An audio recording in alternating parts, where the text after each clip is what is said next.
வணக்கம். என்னென்னா, நம்ம மக்கள் வந்து பார்த்திங்கன்னா, ஓட்டுக்கு வந்து என்னென்னா பிரச்சாரத்துக்கு வந்து என்ன போகிறாங்க. அந்த பிரச்சாரத்துக்கு போகிறது இந்த வேகாத வெயிலில் வந்து என்ன அலையிறாங்க, வைக்கிறாங்க. அதுக்கும் வந்து பார்த்திங்கன்னா, இப்போ ஒரு அமைச்சராக இருந்தாலும் சரி, ஒரு எம்எல்ஏ சரி, இல்லை பிரச்சாரத்துக்கு யாராவது ஒரு பெரிய ஆளுங்க வந்து வர மாதிரி இருந்தாலும் சரி, அவங்க 9 மணிக்கு அவங்க வந்து வராங்கன்னா, இவங்க 6 மணிலேருந்து உட்காந்துருக்காங்க. எதுக்குன்னு அதை உட்காந்துருக்காங்கன்னு பார்த்தா, அந்த ஒரு ரூ. 300 பணத்துக்காண்டி உட்காந்துருக்காங்க. ரூ. 300 காசுக்காண்டி உட்காந்துருக்காங்க. அதுவும் வந்து என்னென்னா, ஒரு சில பேர்த்துக்கு போகுது, ஒரு சில பேர்த்துக்கு போக மாட்டேது. அதுக்கப்புறம் என்னென்னா, அந்த ஓட்டுக்கு காசு கொடுக்குறாங்க. ஒரு ஓட்டுக்கு வந்து பார்த்திங்கன்னா ரூ. 500 இந்த மாதிரி வந்து கொடுக்குறாங்க. சரிங்களா? அதாவது 2 கட்சியுமே தான் கொடுக்குறாங்க. சரிங்களா? அதுக்கும் வந்து பார்த்திங்கன்னா, இந்த வேகாத வெயில ரூ. 500 காசை வாங்குறதுக்கு ரூ. 200 300 பெட்ரோல் அடிச்சுட்டு, அங்கே போய் கேட்டு, இங்கே போய் கேட்டு, அவங்கள போய் தொலாவி, இவங்கள போய் தொலாவி, இப்படி பார்த்து பார்த்து வந்தோன்னா ஒரு சில பேருக்கு கிடைக்குது, ஒரு சில பேருக்கு கிடைக்கவும் மாட்டேது. சரிங்களா? இந்த மாதிரி சிஸ்டம் தான் தமிழ்நாட்டில் வந்து இருக்குது. அதாவது அப்போ வந்து நம்மளை வந்து இப்படி ஆக்கிட்டாங்க. முட்டாள்தனமாக வந்து நம்மளை மக்களை வந்து ஆக்கிட்டாங்க. காசு கொடுப்பாங்க, காசு கொடுப்பாங்க, காசு கொடுப்பாங்கன்னு சொல்லிட்டு. அதுக்கப்புறம் வந்து பார்த்திங்கன்னா, இந்த மாதிரிக்கு வந்துன்னா நீங்கள் மறுபடியும் இந்த 2 கட்சியிலேயே ஏதாவது ஒரு கட்சியை வந்து தேர்ந்தெடுத்தீங்க அப்படின்னா, இன்னும் அதாவது இந்த ஒரு 10 வருஷம் 15 வருஷமாக நம்ம வாழ்க்கை எப்படி இருந்தது, அதெல்லாம் யோசனை பண்ணி திரும்பி இந்த 2 கட்சியை தேர்ந்தெடுக்கலாமா வேண்டாமான்னு சொல்லிட்டு ஒரு முடிவு பண்ணுங்கள். ஏன்னா மறுபடியும் வந்து பார்த்திங்கன்னா, கிட்டத்தட்ட வந்து என்னென்னா, ஒன்று ஏடிஎம்கே போடுறோம், இல்லைன்னா திமுக போடுறோம். இப்படியே தான் போட்டுட்டு இப்படியே தான் போகிறோம். நம்ம ஏதாவது ஒன்று இருந்ததுன்னா, நம்ம தான் மாற்றம் வேணும் அப்படின்னா, நம்ம தான் ஒரு வேறு ஒன்று தேர்ந்தெடுக்கணும். சரிங்களா? அப்படி உங்களால் தேர்ந்தெடுக்க முடியல, யாருமே இது பண்ண முடியல அப்படின்னா, யாருக்குமே ஓட்டே போடாதீங்க. சரிங்களா? ஓட்டு யாருக்குமே போடாதீங்க. உங்கள் ஸ்லிப்பாகவே கிழிச்சு போட்டுருங்க, அவ்வளோதான். ஏன்னா ஓட்டு பதிவாகலைன்னா அப்புறம் தேர்தல் கமிஷனர் வந்து பார்த்திங்கன்னா கேட்பாங்களே, என்ன ஆச்சு, என்ன ஏது அப்படின்னு கேட்பாங்களே. ஆனால் வந்து என்னென்னா, நமக்கு இந்த என்ன சொல்கிறது, இந்த வரிகள் அதெல்லாம் ஜாஸ்தி ஆகிடுச்சு பார்த்தீங்களா. இதெல்லாம் வந்து என்னென்னா, நமக்கு வரிலாம் இல்லாமல் யார் ஆக்குறாங்களோ, அதாவது செலவினைகள் ஜாஸ்தி ஆகிடுச்சு, வருமானம் கம்மியாகிடுச்சு. இவங்கெல்லாம் வந்து ஒவ்வொரு எலெக்ஷன் அறிவிக்கிறப்போ வந்து பார்த்திங்கன்னா, ஒவ்வொரு திட்டத்தை நான் கொண்டு வரேன், அதை பண்ணுறேன், இதை பண்ணுறேன், இப்படியே தான் சொல்லுவாங்க. ஆனால் வந்து என்னென்னா, இவங்க வந்து ஒரு இதையும் வந்து நல்லதாக செய்ய மாட்டாங்க. சரிங்களா? ஏன்னா அது உண்மை தான். இப்போது நம்ம முதல்வர் வந்து ஸ்டாலின் சொல்கிறாரு, பெட்ரோலை வந்து என்னன்னா, ஆமாம் 60 என்னமோ 60 50 என்னமோ கொடுக்குறேன், சிலிண்டர் வந்து 500 கொடுக்குறேன் அப்படின்னு சொல்லிட்டு சொல்கிறாரு. கொடுக்குறேன்னு சொல்லலை, மத்திய அரசாங்கத்திட்ட அதெல்லாம் வலியுறுத்து வரோம். சரிங்களா? அந்த மத்திய அரசாங்கத்தை வந்து ஏன் காங்கிரஸ் வந்ததுக்கப்புறம் தான் வலியுறுத்தணுமா?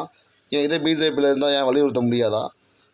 அது ஒன்று. அதுக்கப்புறம் வந்து ஊனா வந்து உதயநிதி ஸ்டாலினும், அதுக்கப்புறம் வந்துன்னா எடப்பாடி, அதுக்கப்புறம் வந்துன்னா முக ஸ்டாலின் அவர்கள், அதாவது என்னென்னா நம்மளுடைய முதல்வர் அவர்கள்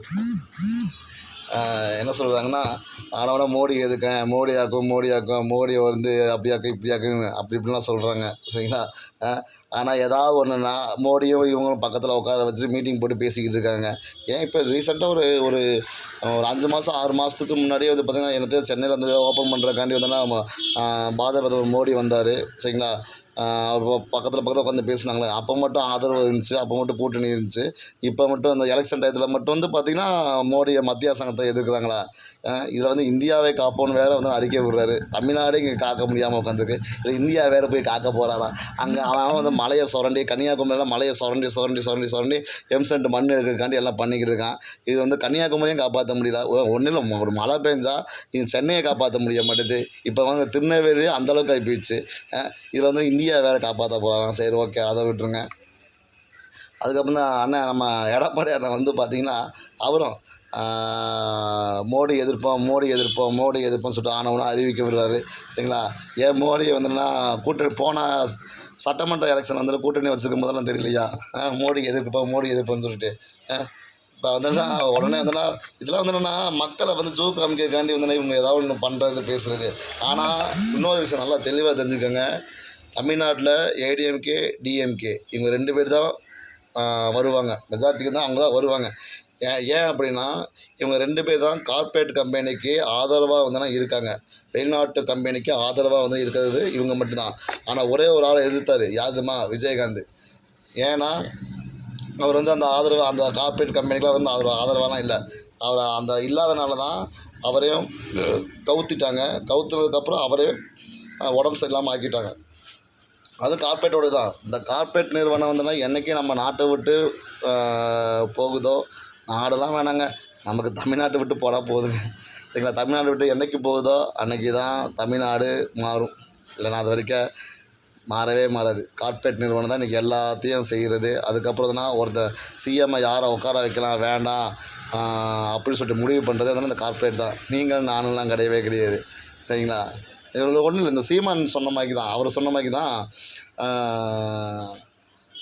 அந்த ஓட்டு மிஷினில் வந்துடுன்னா ஃபால்ட்டாக இருக்குது, ஓட்டு மிஷின் வந்துன்னா ஒரு பிரச்சனையாக இருக்குது அப்படின்னா, இவங்களுக்கு தான் விழுகிற மாதிரி போகுது அப்படின்னு செஞ்சுருக்காங்க அப்படின்னா, அது நம்ம சந்தேகப்படக்கூடிய சூழ்நிலை தானே இருக்குது. எல்லாமே அதுவும் சந்தேகப்படுற சூழ்நிலை. அதுவும் போல் வந்துன்னா ரிசல்ட்டை தெரிவிக்கிறதுக்கு வந்து பார்த்திங்கன்னா அதுக்கு 4-5 நாள் ஆக்குறாங்க, 1 வாரம் ஆக்குறாங்க, 10 நாள் ஆக்குறாங்க. எல்லாமே வந்துன்னா ஆன்லைன் மூலியமாக தானே பண்ணுறாங்க. அதில் உடனே செய்ய வேண்டியதானே. அதுவும் போல் ஒவ்வொரு பிரச்சாரத்துக்கு தான் எல்லோரும் போகிறாங்க, ஒவ்வொரு தலைவர்களாக வர்றாங்க. அது ஏன் வந்து மெயினான அந்த ஒரு சிக்னல் இருக்குது அப்படின்னா, அந்த மெயினான இதில் தான் வந்துன்னா நின்றுக்கிட்டு பேசுகிறாங்க. சரிங்களா? அதனால வந்து எத்தனை மக்கள் வந்து பாதிக்கப்படுறாங்க. எத்தனை மக்கள் வந்து பார்த்திங்கன்னா பிகேஎஸ் வேலையை முடிச்சுட்டு நம்ம வீட்டுக்கு போகிறோம் அப்படின்னு சொல்லிட்டு பிரச்சார வண்டி இருக்கும்போது வந்துன்னா சுற்றிலாம் போகிறாங்க. விற்கிற பெட்ரோல் விலைக்கு ரோட்டை சுற்றி போனோம்னா எவ்வளோ ரூபா பெட்ரோல் வந்து வேஸ்ட் ஆகுது. அதெல்லாம் யார் கொடுப்பா? அதாவது இவங்க செலவினங்கள் மட்டும் தான் அதிகப்படுத்துகிறாங்களே தவிர வருமானம்ன்றது அதே மாதிரி தான் இருக்குது. சரிங்களா? அதனால் வந்துன்னா ஓட்டு வந்து தயவுசெய்து சொல்கிறேன், ஓட்டு போடாமல் கூட இருந்துருங்க. சரிங்களா? ஆனால் மறுபடியும் இவங்க 2 பேர்த்து யாரோ ஒரு ஆள் தேர்ந்தெடுத்து வர வச்சிடாதீங்க. நாடு நாசமாக போயிடும், மண்ணோட மண்ணாக போயிடும். சரிங்களா? ஏன்னா இந்த எம்பி எலெக்ஷனில் வந்துன்னா சில இவங்க 2 பேர்த்தோட கெப்பாசிட்டி எந்த அளவுக்கு இருக்குதுன்னு சொல்லிட்டு நல்லாவே தெரியும். ஏன்னா அவங்க வந்து அதான் அனலைஸ் பண்ணுறாங்க. ஆனால் இவங்க 2 பேர்த்துக்கு தான் அந்த எம்பி எலெக்ஷன் வந்துட்டு வரணும்னு ஆசையும் கிடையாது, இதுவும் கிடையாது. சட்டமன்ற எலெக்ஷன் பாருங்கள், என்னெல்லாம் வேலை செய்கிறாங்க, எப்படிலாம் பண்ணுறாங்க பாருங்கள். சட்டமன்ற எலெக்ஷனுக்கு என்னென்னலாம் நடக்குதுன்னு மட்டும் பாருங்கள். சரிங்களா? ஆனால் நான் வந்துன்னா இந்த வருஷம் வந்துன்னா ஓட்டு போடக்கூடாது ஒரு முடிவில் தான் இருக்கேன். ஏன்னா வெள்ளி சனி ஞாயிறு வருது. சரிங்களா? அழகாக வந்துன்னா வியாழக்கிழமை நைட்டு வந்து பார்த்திங்கன்னா எங்கேயாவது ஒரு சுற்றுலாக்கு எங்கேயாவது கிளம்பிட்டோம்னு வச்சுக்கோங்களேன், வெள்ளி சனி ஞாயிறு 3 நாள் லீவு. சரிங்களா? ஞாயிற்றுக்கிழமை நைட்டு வந்தோம்னா நம்ம பொழப்பு பார்க்கலாம். சரிங்களா? ஏன்னா அடிக்கிற வெயிலுக்கு இவங்களுக்கு ஓட்டை போட்டு என்ன பிரயோஜனமாக போகுது? என்ன பிரயோஜனமாக போகுது ஓட்டை போட்டு? ஒரு மயிரும் கிடையாது, ஒன்றும் கிடையாது. அப்போ எதுக்கு இவனுக்கு ஓட்டை போட்டு வர வச்சு தமிழ்நாடை காக்க வரேன், இந்தியாவை காக்க வரேன்னு சொல்லிட்டு எல்லாம் வெட்டி வேஸ்ட்டு. சரிங்களா? வந்து யார் ஜெயிக்கிறாங்க பார்ப்போம். தமிழ்நாட்டில் வந்துன்னா வரதால் ரொம்ப சிக்கல் தான். சரி பார்ப்போம். ஆனால் எப்படி இருந்தாலும் மேலே மத்தியில் வந்துன்னா அவர் மோடி தான் வருவார், அது வந்து கன்ஃபார்ம் தான். ஏன்னா ஃபுல் அண்ட் ஃபுல் வந்துன்னா அவர் வந்து மக்களை நம்பி வரல, கார்ப்பரேட் கம்பெனி வந்து நம்பி வந்துடுறாரு. கார்ப்பரேட் கம்பெனி அவருக்கு ஆதரவாக தான் இருக்குது. சரிங்களா? சும்மா நான் அதை எதிர்க்கிறேன், இதை எதிர்க்கிறேன், இதெல்லாம் வந்து அந்த மதமும் ஜாதியும் இதெல்லாம் சொல்கிறது அதெல்லாம் வெளியில் ஒரு போர்வு அதெல்லாம். சரிங்களா? தமிழ்நாடு இன்னொன்று சொல்லலாம். தமிழ்நாடே வந்து பார்த்திங்கன்னா டிஎம்கே சொல்லுவாங்க, ஏடிஎம்கே சொல்லுவாங்க, நாங்கள் மத சார்பற்ற கட்சி, ஜாதி சார்பற்ற, ஜாதி பேதம் இல்லாமல் ஒரு கட்சி அப்படிலாம் சொல்லுவாங்க. மத சார்பற்ற கட்சி அப்படின்னா அந்த கட்சியில் இருக்கக்கூடிய டாப் 10 போஸ்டிங் உள்ளவங்க எல்லாத்துக்கும் வந்து பார்த்திங்கன்னா அந்த மதத்தின் அந்த அதாவது ஒரு இந்துக்கள், ஒரு முஸ்லீம்கள், ஒரு கிறிஸ்டின்கள் சாமி கும்பிட்றாங்க அப்படின்னா சாமி கும்பிட்றவங்கள வந்துன்னா அந்த கட்சியில் வந்து வைக்கக்கூடாது. மத சார்பற்ற கட்சி தானே, அவள் சாமி கும்பிட்ற எதுக்கு வைக்கிறீங்க?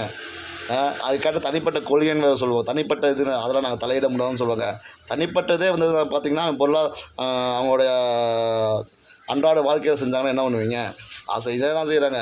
சாமி கும்பிட்றவங்கள பார்த்து நீங்கள் வைக்காதீங்க. மத சார்பற்ற கட்சி சாமி கும்பிட்றவங்கள பார்த்து வைக்கக்கூடாது, அவ்வளோதான். சரிங்களா? அதுக்கப்புறம் வந்து பார்த்திங்கன்னா ஜாதி பேதம் இல்லை அப்படின்னு வந்து நீங்கள் சொல்கிறீங்க. அப்போ நீங்கள் இது வந்து எல்லா கட்சிக்கும் தான் சொல்கிறேன். ஜாதி பேதம் இல்லை அப்படின்னா எல்லா கட்சிக்காரங்களும் ஒவ்வொரு ஊரில் வந்து ஒவ்வொரு கேண்டிடேட்டை வந்து பார்த்திங்கன்னா அது ஒரு வேட்பாளரை வந்து அறிமுகப்படுத்துறது வந்து பார்த்திங்கன்னா நானும் பார்த்துட்டேன். ஒவ்வொரு ஊரில் எந்தெந்த ஜாதியில் மெஜாரிட்டி இருக்கோ அந்தந்த ஜாதிக்காரங்க தான் வந்துன்னா வேட்பாளரை அறிவிக்கிறீங்க. எல்லா கட்சிக்காரங்களும் நான் சொல்கிறேன். நான் பிஜேபி, ஏடிஎம்கே, டிஎம்கே, காங்கிரஸு, அதுக்கப்புறம் வந்து பார்த்திங்கன்னா அதுக்கப்புறம் வந்து இதர சில கட்சிகள். சரிங்களா? நாம் தமிழர் கட்சி, எல்லா கட்சியுமே வந்து பார்த்திங்கன்னா அந்தந்த மாவட்டத்தில் வந்துன்னா ஜாதி சப்போர்ட்டு, ஜாதி பவர் யாருக்கு இருக்கோ அவங்கள தான் நீங்கள் நிப்பாட்டுங்க. ஜாதி பேதம் இல்லைன்னா இப்போ எதுக்கு அப்படி செய்கிறீங்க? கேண்டிடேட் வேட்பாளர் நீங்கள் நிப்பாட்டுறது வந்துன்னா அது ஜாதி பேதம் இல்லாமல் நிப்பாட்ட வேண்டியது தானே. எதுக்கு ஜாதியை மையமாக்கி அவங்க வந்து வேட்பாளர் நிப்பாட்டுறீங்க? சும்மா வந்தோன்னா மக்கள் வந்தோன்னா போர்வைக்காண்டி சும்மா ஏதாவது ஒன்று சொல்லணும்னு சொல்லிட்டு வந்தோன்னா ஏதாவது ஒன்று செஞ்சுட்டு போயிடுவீங்க நீங்கள். இது மக்கள் வந்தோன்னா நம்பிக்கிட்டு இன்னும் இழிச்சவாயத்தனம், இன்னும் மக்கள் இழிச்சவாயத்தனமாக தான் இருக்காங்க. ஏன் ஏன் அப்படின்னா இன்னும் அதான் அந்த ஓட்டுக்காண்டி நாயா பையன் காசு வாங்குறாங்க பார்த்தீங்களா? காசு வாங்கும் போதே தெரியலையா மக்கள் எவ்வளோ இழிச்சவாயனாக இருக்காங்கன்னு. நானும் எனக்கும் கொடுப்பாங்கன்னு தான் எதிர்பார்த்தேன். எனக்கு கொடுப்பாங்க, ஏதாவது பஞ்சாயத்து கலப்பணும் அப்படின்னு தான் நான் எதிர்பார்த்தேன். ஆனால் நான் கேட்ட தரமாட்டுறாங்க காசு. உனக்கு எதுக்கு காசு அப்படின்றாங்க, சரிங்களா? ஏன்னா நான் கேட்ட தரமாட்டுறாங்க. ஏதாவது பஞ்சாயத்து பண்ணணும் அப்படின்னு தான் நான் ஐடியா பண்ணியிருந்தேன். ஆனால் எனக்கும் காசு இல்லை, சரிங்களா? அதனால் காசு அங்கே கொடுக்காதனால நான் ஓட்டு போட மாட்டேன்னு கிடையாது. எனக்கு ஆல்ரெடி ப்ரோக்ராம் அப்படி தான் இருக்குது. அதனால வந்து நான் ஓட்டு போட மாட்டேன் நான், சரிங்களா? ஏன்னா எனக்கு ஓட்டு போட பிடிக்கல. எனக்கு இங்கே யாருமே பிடிக்கல. அப்போ எதுக்கு ஓட்டை போட்டு தேவையில்லாமல் அதுக்கு வந்து நான் நோட்டாக கூட போட்டு போயிடலாம். ஓட்டே வேண்டாம், ஓட்டே எதுக்கு, ஓட்டே வேண்டாம். நீங்கள் சென்ட்ரல் கவர்மெண்ட்டில் நீங்கள் இஷ்டத்துக்கு நீங்கள் வரியை போட்டு ஏற்றுவீங்க. உங்களுக்கு நாங்கள் ஓட்டை போட்டு நாங்கள் வந்து மக்கள் தேர்ந்தெடுத்துக்கணுமா? என்னத்தை நீங்கள் செஞ்சுருக்கீங்க? காங்கிரஸ் இருந்தாலும் சரி, பிஜேபி இருந்தாலும் யாராக இருந்தால் என்ன, என்னத்தை செஞ்சீங்க? ஒன்றுமே செய்ய கிடையாது. சும்மா ஆளுக்கு இப்போ வந்து மோடி ஐயா இருக்கார் அப்படின்னா, அவர் ஒரு 10 வருஷம் இருந்திருக்காரு அப்படின்னா, நான் 10 வருஷத்தில் என்னோடய இது எப்படி இருக்குது, என்னோடய பவர் எந்த அளவுக்கு இருக்குது, அதை காமிக்கக்காண்டி தான் அவர் 10 வருஷம் இருக்கார். இதே காங்கிரஸ் ஒரு 40 வருஷம் இருந்திருக்கு அப்படின்னா, அவங்களோட பவரை காமிக்கக்காண்டி தான் அவங்க இருந்துருக்காங்க. ஆனால் யாரும் மக்களை வந்து கொஞ்சம் கூட நினைக்கவே கிடையாது, சரிங்களா? மக்கள் யாரும் நினச்சிருந்தாங்கன்னா பரவாயில்லையே, இன்றைக்கி இந்த அளவுக்கு இருந்திருக்காது. ஒன்றும் இல்லை, இவ்வளோ தூரம் போராடுறீங்க, வைக்கிறீங்க, எல்லாம் பண்ணுறீங்க. இதே மோடி வந்தோன்னா ஆட்சியில் இருக்கும் போதே வந்து பார்த்திங்கன்னா அவரே சுப்ரீம் கோர்ட்டு சொல்லுது, தமிழ்நாட்டுக்கு வந்துன்னா கர்நாடகா வந்து தமிழ்நாட்டுக்கு வந்து தண்ணியை கொடுங்கன்னு. ஆனால் கர்நாடகா வந்து பார்த்திங்கன்னா திமிரு எடுத்து, சரிங்களா, நான் தண்ணி கொடுக்கவே முடியாது, உன்னால் என்ன வேணால் பண்ணிக்க அப்படின்னு கர்நாடகா அரசு சொல்லுது. அவங்களோட ஆளுமை எப்படி இருக்குது?